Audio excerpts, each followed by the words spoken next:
Et bonjour à tous, Bonjour. et bienvenue dans un nouvel épisode de Backdoor. Bonjour Baptiste. Bonjour mon cher ami. Comment il va? Oh, il est malade Même si moi, je aujourd'hui, mais on est là, on est présent. Fidèle au poste. Malgré la maladie, Exactement. prêt à enregistrer, toujours fidèle au poste. Évidemment. Eh ben écoutez, on va essayer de rendre ça le plus vivant et habituel possible. Même si je suis en train de mourir, on va quand même rendre ça On vivant. va faire ce qu'on peut. C'est ça. On va commencer par les classiques, les habituels. N'hésitez pas à aller nous suivre sur les réseaux sociaux, à vous abonner à ce podcast ou à le suivre sur la plateforme sur laquelle vous l'écoutez.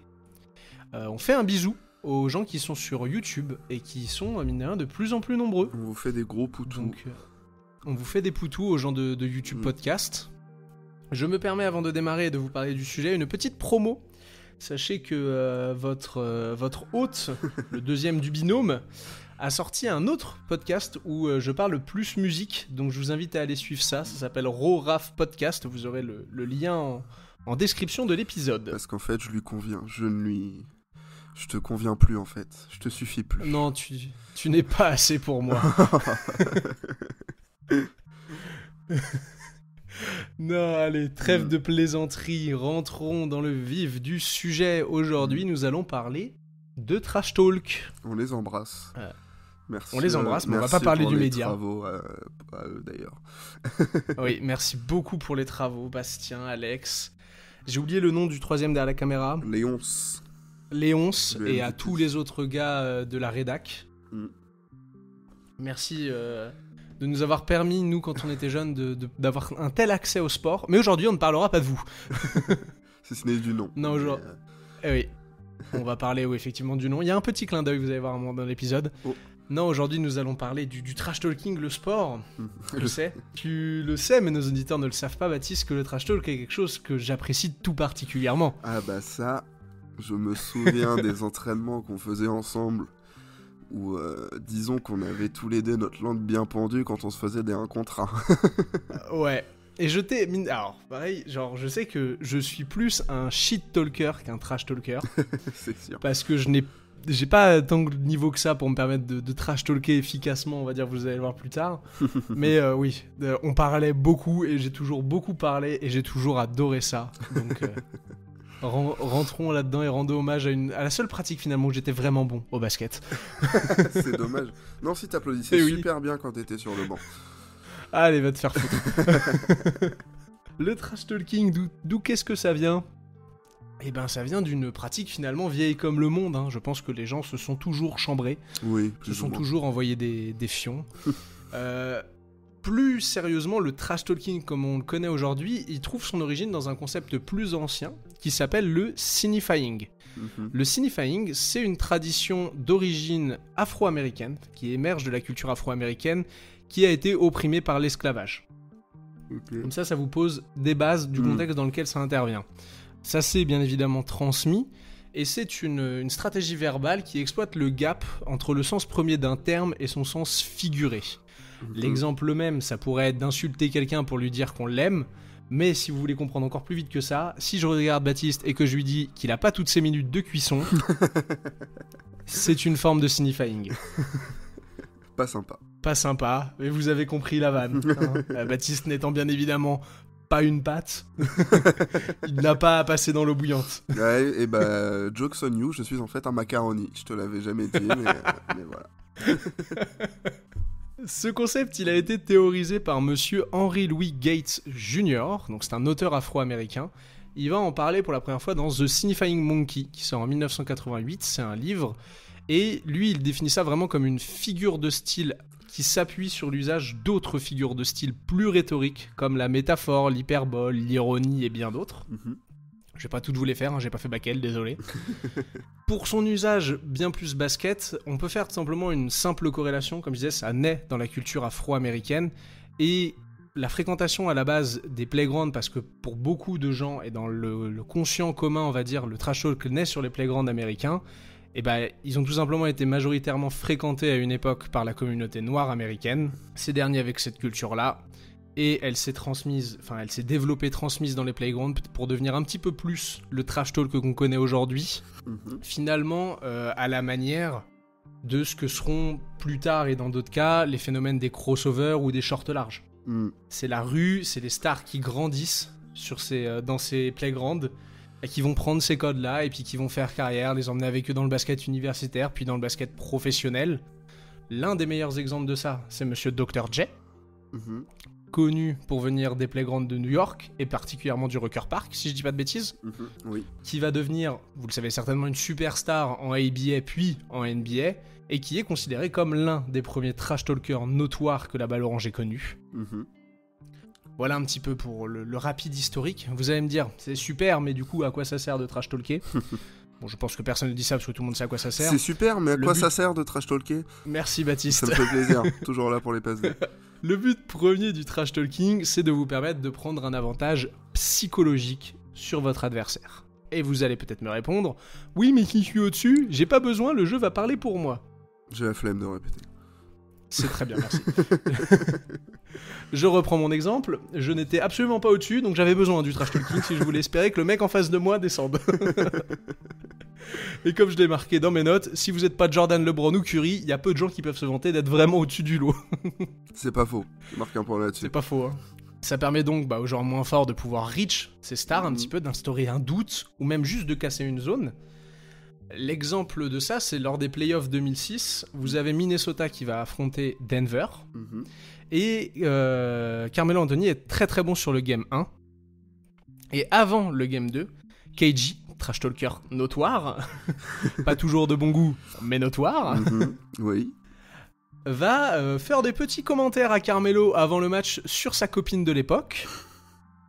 Coïncidence ou pas, Melo finira le match à 6/26. C'est toujours KG ça, tu vois, faire des commentaires sur la copine de l'autre. Ouais, tu vas voir. C'est le bon goût de KG, quoi. On va en parler justement de KG et de après un peu les règles du trash talking et du fait qu'il en ait rien à foutre. Alors, c'est pas sans conséquence de trash talker, parce que là je vous cite l'exemple de KG, ça va dans le bon sens. On a dans les exemples récents bien évidemment des joueurs où vaut mieux éviter de les trash talker. Genre LeBron. Pense à Jordan. Ouais voilà, j'allais dire Jordan, LeBron et vraiment pour les fans très récents, Luka Doncic.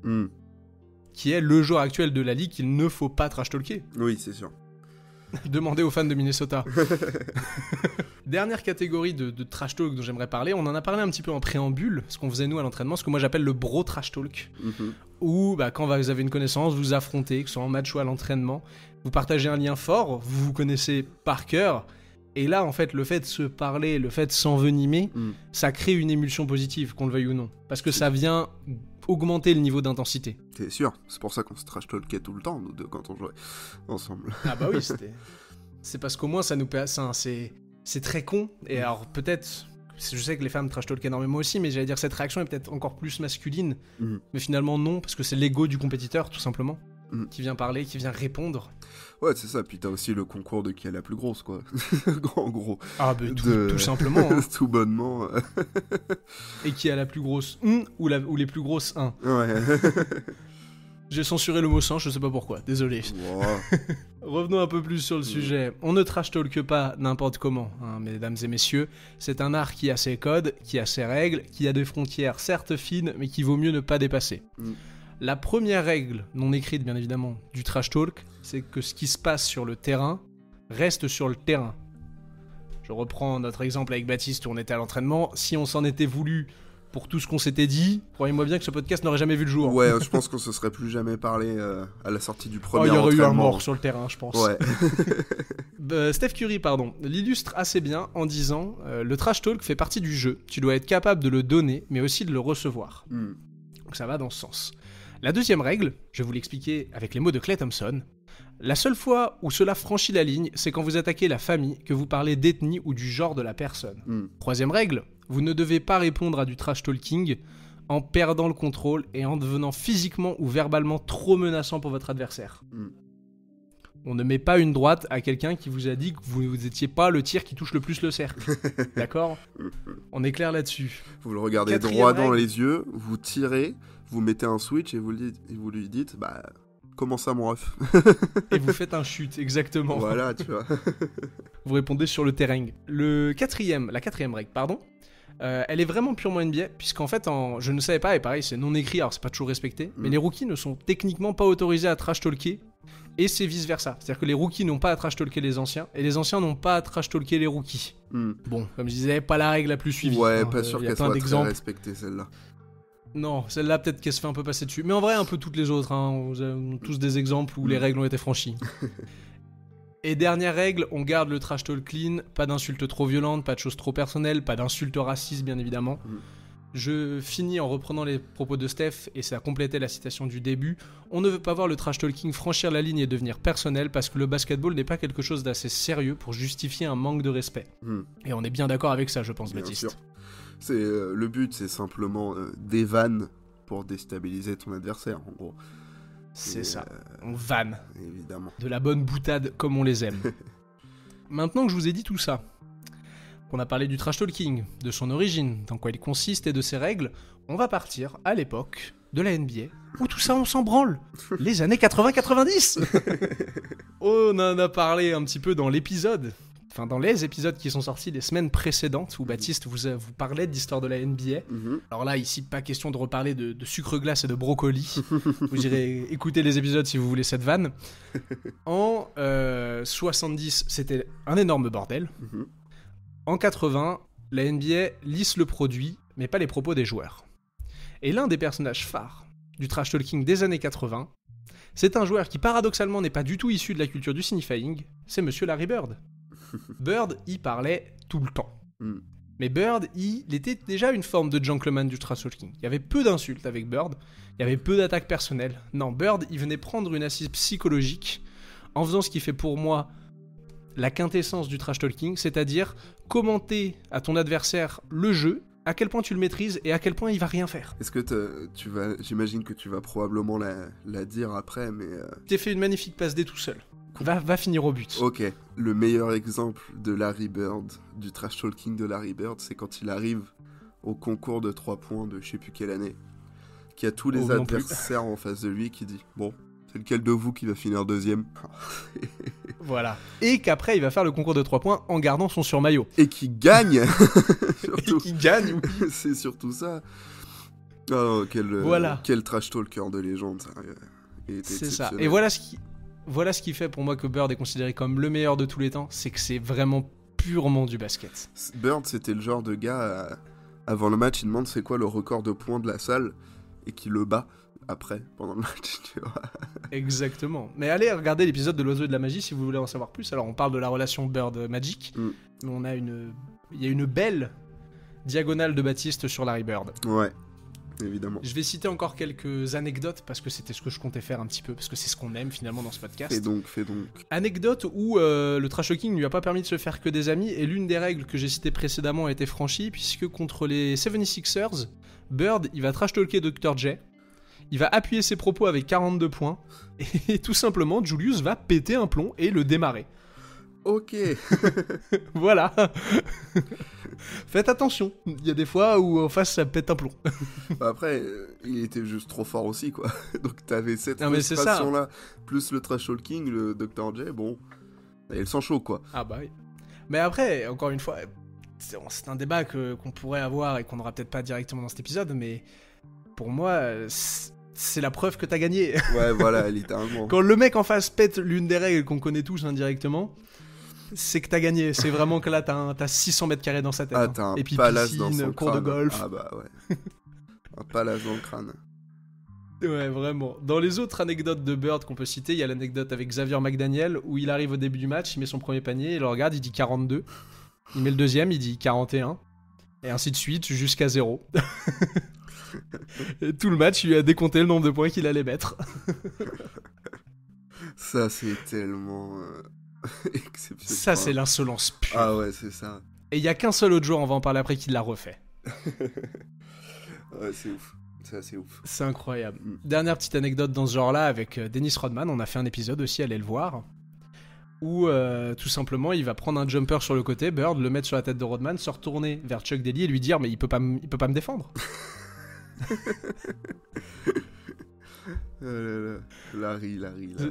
Larry, c'est ce qu'on adore. Voilà l'un des personnages phares et certainement le meilleur trash talker de toute l'histoire.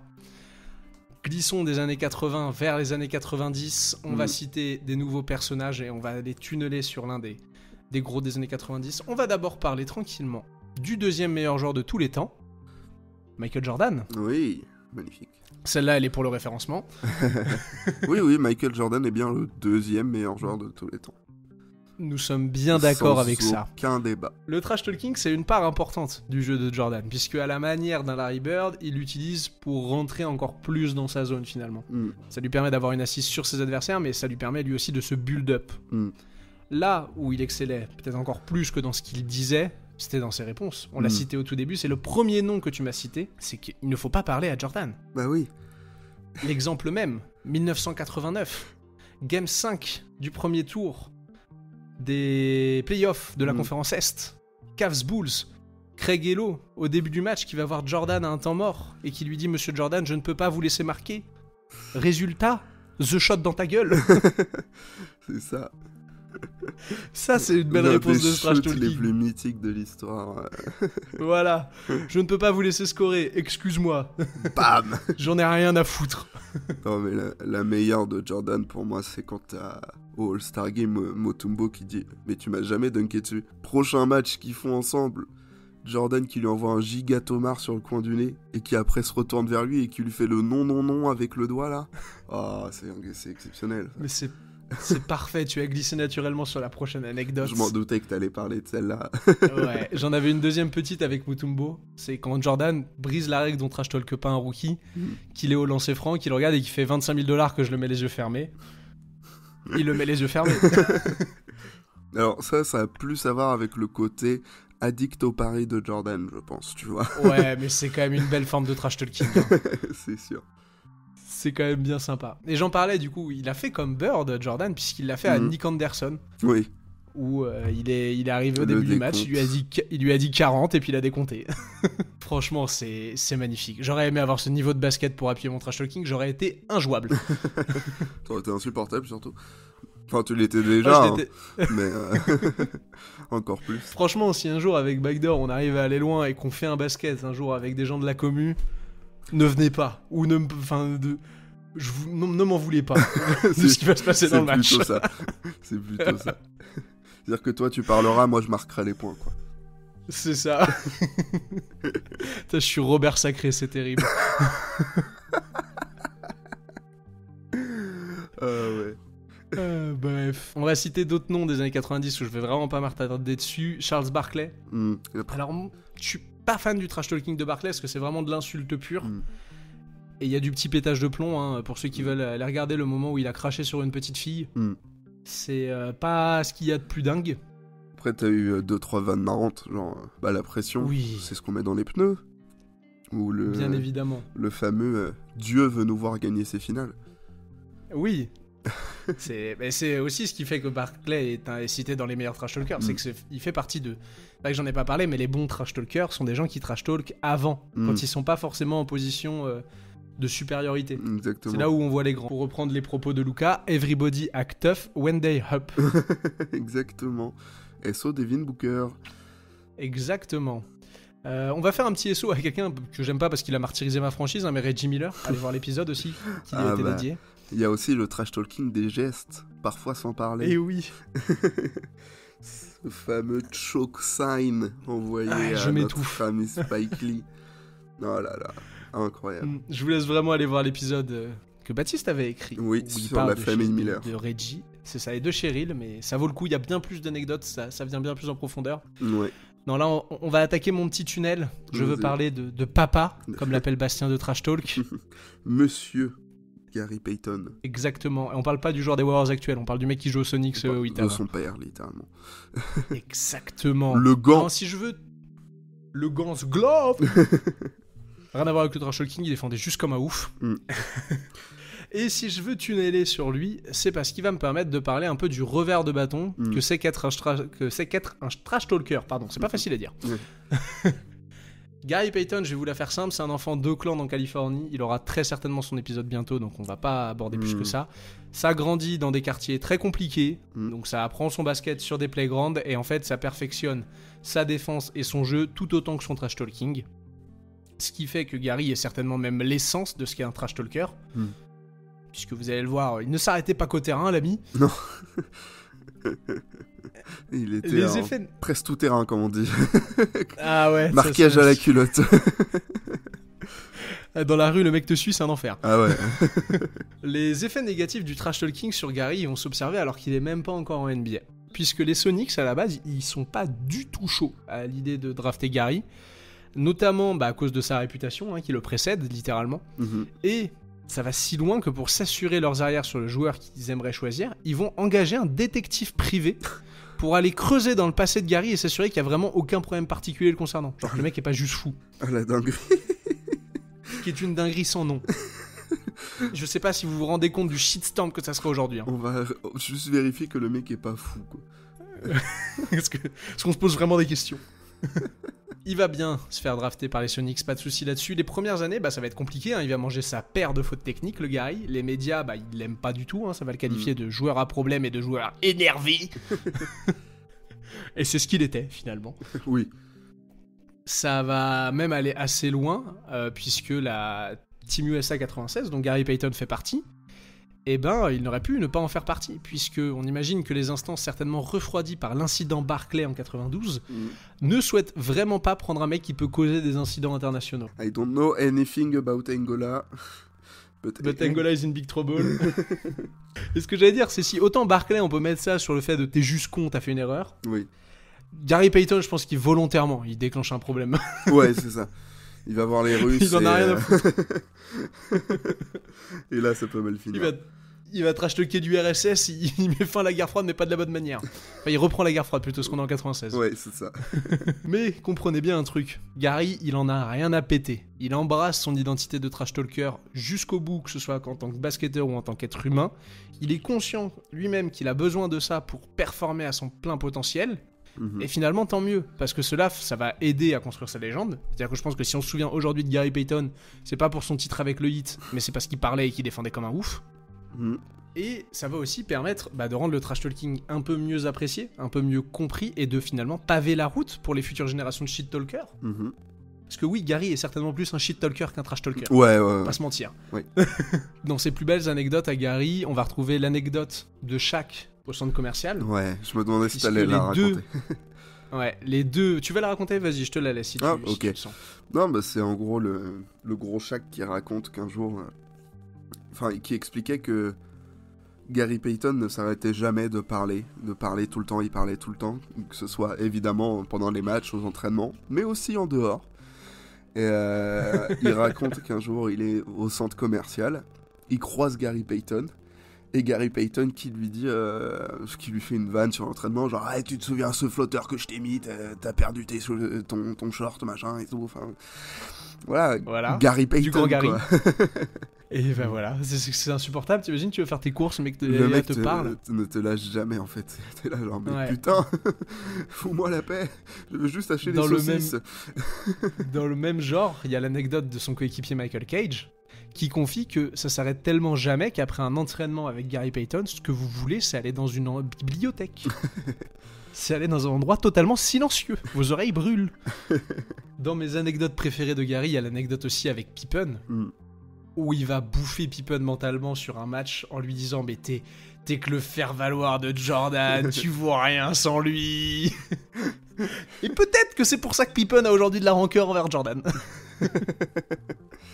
Peut-être qu'il y a toujours un petit Gary Payton dans sa tête qui parle. Ouais, c'est ça. Je vais parler d'une dernière anecdote, c'est une fois où il a été trop loin. Et c'est fou parce que c'est vraiment, de ce que j'ai lu, c'est vraiment visiblement la seule fois où lui-même considère qu'il a été trop loin et qu'il est déçu. C'est avec Lamar Odom.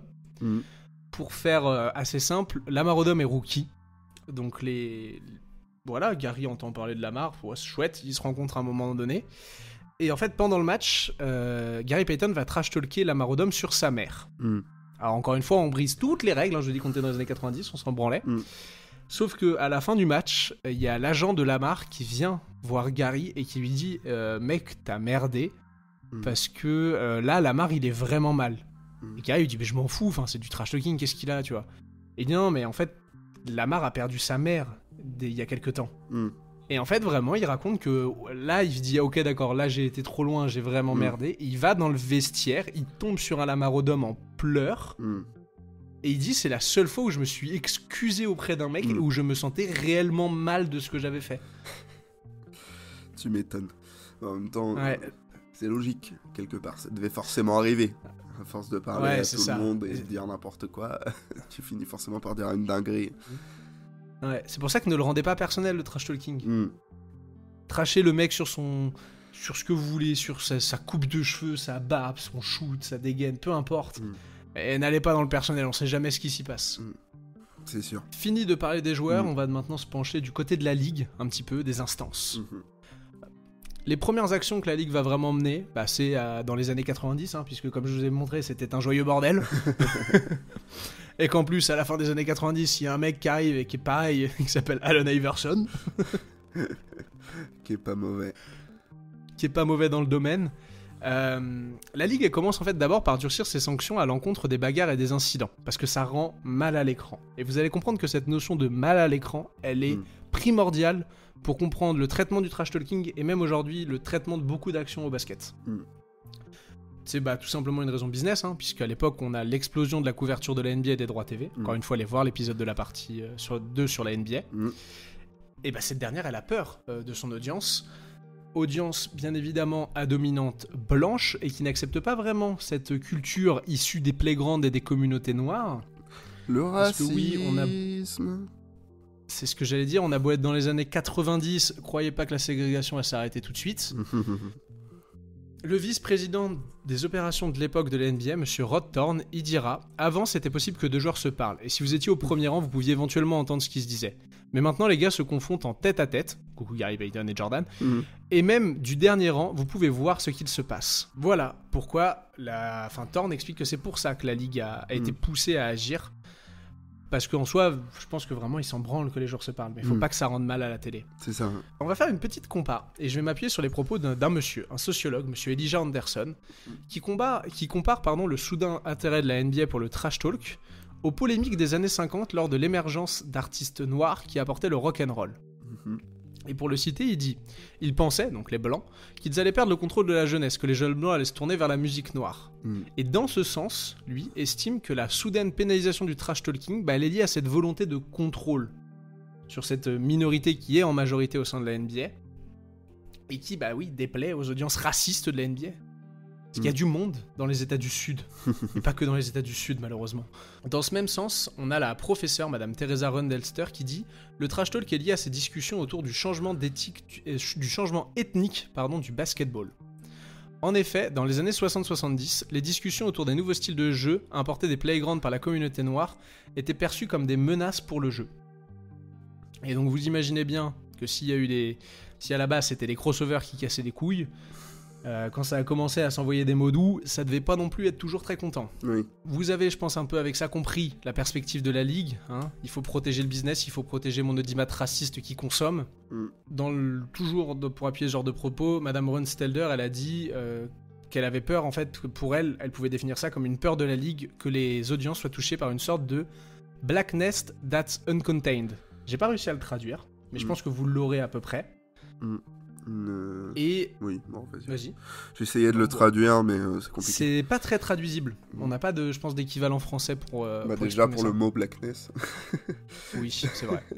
Elle va ajouter à ça que, en prenant compte de l'attitude de la Ligue, on peut estimer que les derniers se sont posés en fait les questions suivantes quand ils ont voulu légiférer le trash talking, on va dire.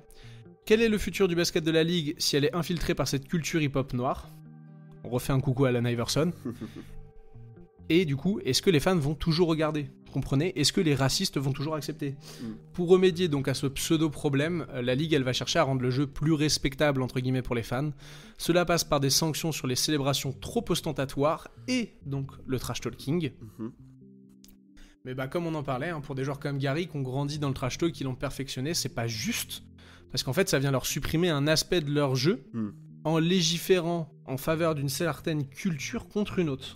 C'est comme si on avait légiféré pour interdire le tir à 3 points, quoi, tu vois, dans l'idée. Ouais. Pour vulgariser et grossir le trait, quoi. Non, mais ça s'entend bien. Et en vrai, cet aspect un peu de double standard sur les cultures, c'est contestable dans la NBA des années 90 parce que... Enfin, c'est constatable, pardon, pas contestable. Les joueurs noirs qui parlent souvent, donc comme Gary Payton, ils sont vus comme des grandes gueules, comme des frimeurs, comme des joueurs énervés, etc. Là où des joueurs blancs, et on va prendre l'exemple de Larry Bird, Larry est vu comme un leader qui est prêt à tout faire et à tout laisser sur le terrain pour gagner. Et ce double standard, il est absolument pas tolérable, en vrai. Avec du recul. Ouais. Parce que je me suis, en écrivant l'épisode, je me suis posé la question et je comptais te la poser. On l'observe toujours, en vrai, un peu ce double standard. Moins, mais toujours un peu, je trouve. Oui, c'est... Ça, c'est... ce truc de... justice à deux vitesses, tout ça, quoi. Exactement. On va pas rentrer trop profondément dans ce débat-là, tu sais ce que j'en pense, mais bon. On sait ce qu'on en pense, et je pense aussi qu'on n'a pas la documentation pour en parler correctement et tuer tous les mauvais arguments qui existent. Ouais, mais on se doute plus ou moins de ce qu'il y a en lame de fond derrière ça, quoi. Exactement. Petit parallèle que je voulais faire sur tout ça, sur ce double standard-là. On change de sport. Pour ceux qui l'ont vécu à l'époque, souvenez-vous de l'affrontement McGregor-Mayweather, où McGregor est vu comme il est chambreur, il est marrant, il est charismatique, et Mayweather qui va essayer de faire la même chose au même jeu, et lui vraiment se fait chier dessus à l'époque. Ouais. Je vous invite à aller checker ça un peu pour ceux qui aiment les sports de combat. Très très intéressant de voir aussi comment ça représentait dans ce domaine-là. Conclurai sur ce que pensent les instances et la Ligue par les propos de monsieur David J. Leonard, qui est professeur de langue, de culture et d'ethnie à l'université de Washington, et qui dit « Ce qui rend la NBA particulièrement intéressante dans l'analyse de ce phénomène est que le trash talk est devenu une manière de diminuer et renier les qualités athlétiques et le QI des joueurs, quand ils sont, en vérité, des gages de qualité et de toutes ces autres choses. Parce que faire de l'esprit, ça prouve quand même que tu sais réfléchir un minimum. Hein. Bah oui. Et surtout, trash talker en continuant d'exercer à très très haut niveau, ça témoigne d'une certaine zone de confort. Hein. Ouais, plutôt, ouais. Parce qu'il n'y a pas tout... Je veux dire, prendre un exemple très récent encore une fois, Luka est capable de trasher et de continuer à être à 200% en termes de niveau. Steph Curry, on le voit très peu trash talker, je pense aussi parce qu'il ne peut pas se permettre de perdre la concentration qui lui est nécessaire à son jeu. C'est sûr. On va clôturer tout doucement ce sujet en parlant des arbitres, parce que c'est eux qui font respecter les lois de la NBA. Comment est-ce qu'il se place sur ces questions ? Alors il y a monsieur Eli Rowe, qui est un arbitre NBA qui n'exerce plus, mais qui a arbitré ses premiers matchs à l'époque en 2005-2006, qui disait la chose suivante. La NBA ne nous parlait pas du trash talking. Elle était concernée que par le rendu TV. Puisqu'on disait tout à l'heure, c'est ce truc de comment ça rend la télé. Et pourtant, c'est... Si la NBA, on va dire, légifère, mais s'en branle un petit peu, c'est plus là pour être là, c'est bien un arbitre, en fait, qui va venir modifier la perception de la NBA et qui va faire qu'on a aujourd'hui ce traitement sur le trash talk, les taunts, etc. C'est monsieur Gene Steratore, qui est un ancien arbitre NFL et NCAA basketball. Alors déjà, le mec est arbitre dans 2 sports, ça me rend ouf. Ouais, le mec a un gros cerveau. Ouais, putain, il connaît beaucoup de règles. Hein. Et en fait, c'est lui, du coup, qui va adresser un message, une lettre à la Ligue, où en substance, pour faire très court, il dit « Si les joueurs sont en train de dire de la merde à chaque coup de sifflet, ça rend pas bien. Parce que ça rend pas bien pour les personnes dans la salle, et je suis sûr du coup que ça rend pas bien à la TV. » Et en vrai, difficile de lui donner tort sur ce point-là. C'est-à-dire que vous êtes devant la télé, ça nous fait tout chier quand on voit aujourd'hui qu'avoir le shitstorm que prend un Luka dès qu'il parle aux arbitres, ça nous gonfle tous. Bien sûr. Vous soyez fan ou pas. Dans ce sens-là, M. Steratore, pardon, c'est pas facile à dire non plus ça, il était connu aussi, lui, en tant même qu'arbitre, pour gueuler à ses coéquipiers arbitres après qu'un joueur ait parlé pour contester un call. Next to all shit, till their ass up. Et ça me fait beaucoup rire. Marrant, en effet. Très marrant. Mais du coup, ça me pose pareil la question. C'est-à-dire que oui, un arbitre a le droit d'utiliser des insultes, un peu de taunter, on va dire, les joueurs, mais les joueurs n'ont pas le droit. Il considère, attention, parce que Monsieur Steratore, vous allez voir, c'est pas... Pour l'instant, ça présente un peu comme étant une merguez, mais c'est pas qu'une merguez. Il a confié quand même qu'il n'était pas fan de donner des techniques pour tout type de réaction. C'est-à-dire que pour lui, ce qui est un chest bump après un dunk est une réaction totalement normale et doit être acceptée et fait partie intégrante du spectacle. C'est comme les fautes techniques pour rester accroché trop longtemps, entre guillemets, au cercle après un dunk, quoi. Oui, alors c'est pas pour la même raison, ça c'est matériel, mais on comprend l'idée. Ouais, enfin, il y en a... J'adore être chiant avec toi alors que t'es malade. Il y en a, excuse-moi, c'est pas pour le matériel, hein, quand le gars reste une demi-seconde, même pas... Puis de toute façon, merde, on a des paniers indestructibles maintenant, on peut jeter des pianos dessus, genre ça pose un problème, putain. Laissez les gars kiffer un peu, merde. Non, mais je suis bien d'accord, mais on pense toutes les types. Moi, la première technique dans ce sens-là que je trouve débile, c'est Demarcus Cousins et Joel Embiid qui l'ont connu, qui se mettent des fessées à tour de rôle en remontant le terrain, et l'arbitre qui vient qui met double technique. Ah mais les gars, putain... Non, sérieux. Ou la célébration de Joel Embiid cette année où il fait le suck it de la DX. Et on met une technique. Non, ça va, les gars ont le droit de célébrer, ça fait des beaux mots, des beaux trucs sur les réseaux. Mais bon... c'est malheureusement la politique actuelle de la Ligue, de la NBA, cette tolérance zéro sur le trash talk. Alors on en voit encore un petit peu. En fait, on en voit aujourd'hui beaucoup plus dans les médias qu'on en voit sur le terrain, finalement.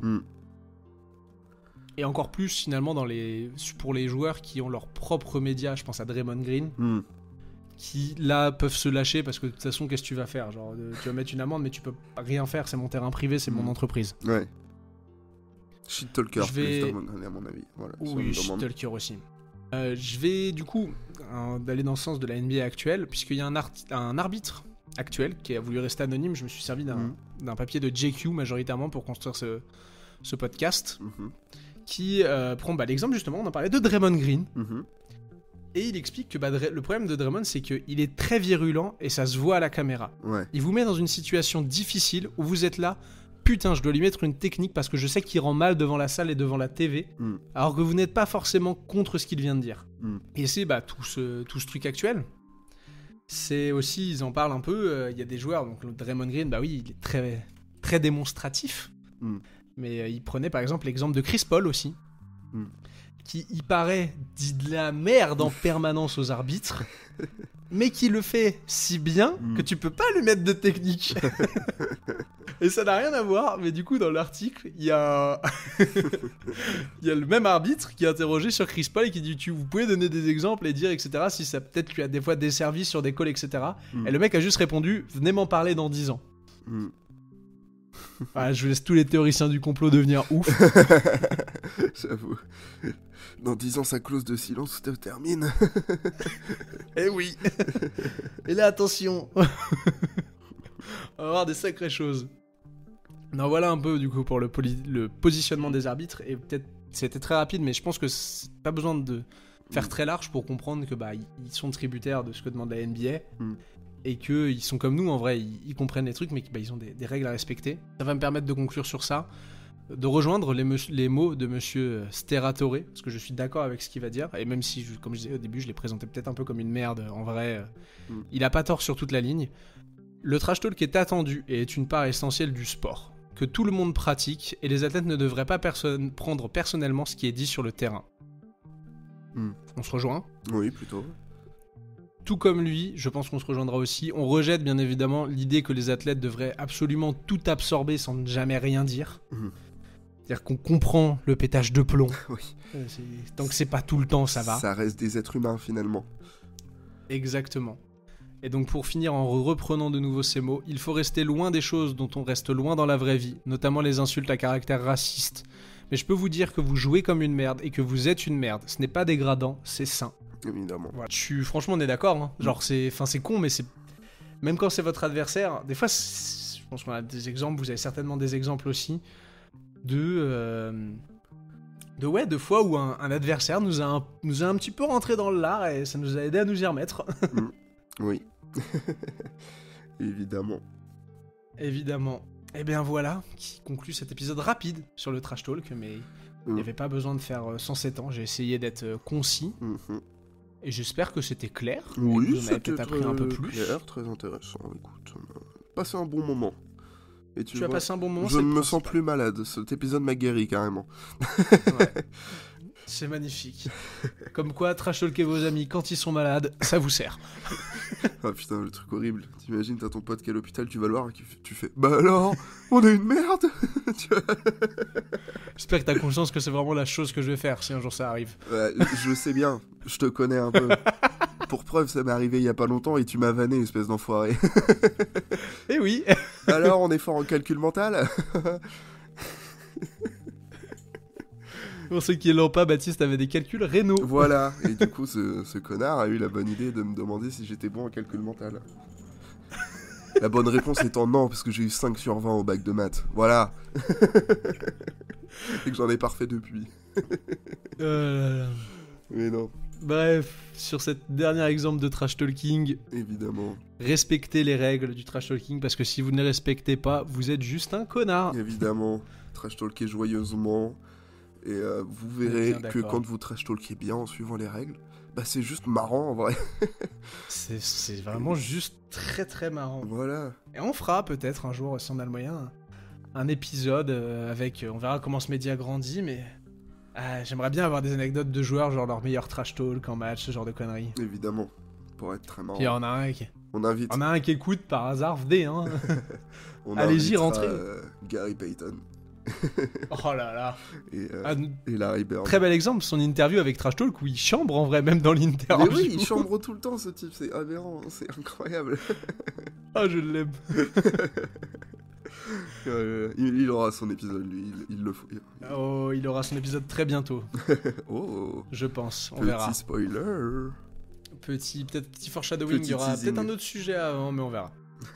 Est-ce que tu voulais rajouter quelque chose sur le trash talking? Parce que cet épisode finit en nœud de boudin, mais on adore. Ouais, mais on adore l'autre boudin ici. Est-ce que je voulais rajouter quelque chose? Non, je crois pas. En vrai, on a Pas d'anecdote, rien à rajouter de plus. Est-ce que j'ai une anecdote? Oh si, j'en ai une qui me vient, une anecdote là. Allez, l'anecdote de la fin. Tu sais, Keiji qui est Oui. qui est en plateau ou je sais pas où, et t'as Charles Barclay qui dit bon, Shaq t'es Hall of Famer, Kenny Smith t'es Hall of Famer, moi je suis Hall of Fame, Keiji, bon toi t'es presque Hall of Famer. Et là t'as Keiji qui dit alors calme-toi mon grand, moi je suis un champion, Shaq t'es champion, Kenny t'es champion, Charles t'es presque un champion mais c'est pas grave. C'est vrai qu'elle est bonne celle-là, j'avais oublié. Ça c'est de la bonne réponse ça. Ah, celle-là, putain, elle est bien. Celle-là vraiment, il l'enchaîne, mais direct, quoi, genre reprise de volée. Bah Ça c'est vraiment magnifique. Puis c'est tellement Keiji, quoi. C'est ça, mais c'est ce qui nous régale. Même si lui a souvent débordé. C'est vrai que j'ai pas trop parlé de Keiji, des joueurs en soi. Sinon ça aurait fait 1000 ans, il aurait fallu que je parle d'Allen Iverson, de Keiji, de Kobe. Ouais, Keiji, quand il dit à Villanueva que c'est un putain de cancéreux, t'es là. Là, ça va trop loin. C'est juste une maladie, là, gros. Ouais, il y a juste une alopécie et toi t'es là, tu viens dire ça. Ouais, bof, non. Non, Keiji n'a pas toujours été de bon goût. Ouais, non, c'est ça. Il en a 2-3 qui sont marrantes, mais il a pas toujours été de bon goût, c'est vrai. On est bien d'accord. Clôturons. On peut clôturer.